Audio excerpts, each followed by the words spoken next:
होळी सणानिमित्त लागणारी टिमकी बनवण्याची लगबग सध्या येवला शहरात सुरू असून 25 ते 30% टिमक्यांच्या किमतीत वाढ झाली आहे। होळी सणाच्या दिवशी होळीपुढे टिमकी वाजवण्याची परंपरा असून हीच टिमकी बनवण्यात कारागीर व्यस्त असल्याचे चित्र सध्या शहरात पाहायला मिळत आहे।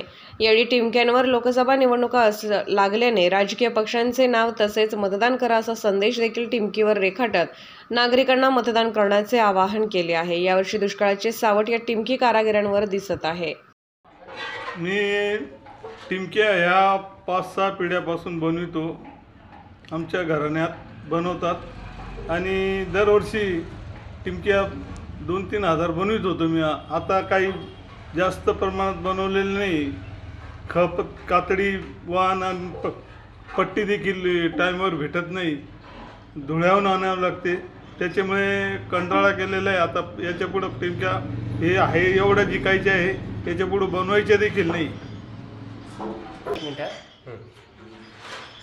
या आता निवडणूक लागलेली आहे, राजकीय पक्षाचे टिमक्यावर नाव टाकलेले, मनसे, राष्ट्रवादी,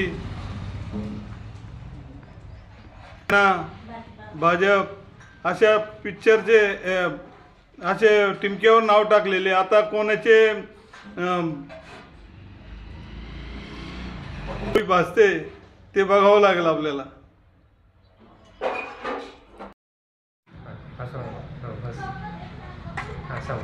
आम्ही 5-6 पिढ्यापासून टिमक्या बनवून राहिलो। राजकीय पक्षाचे नाव सुद्धा टाकेले, राष्ट्रवादी, काँग्रेस, BJP, शिवसेना, मनसे।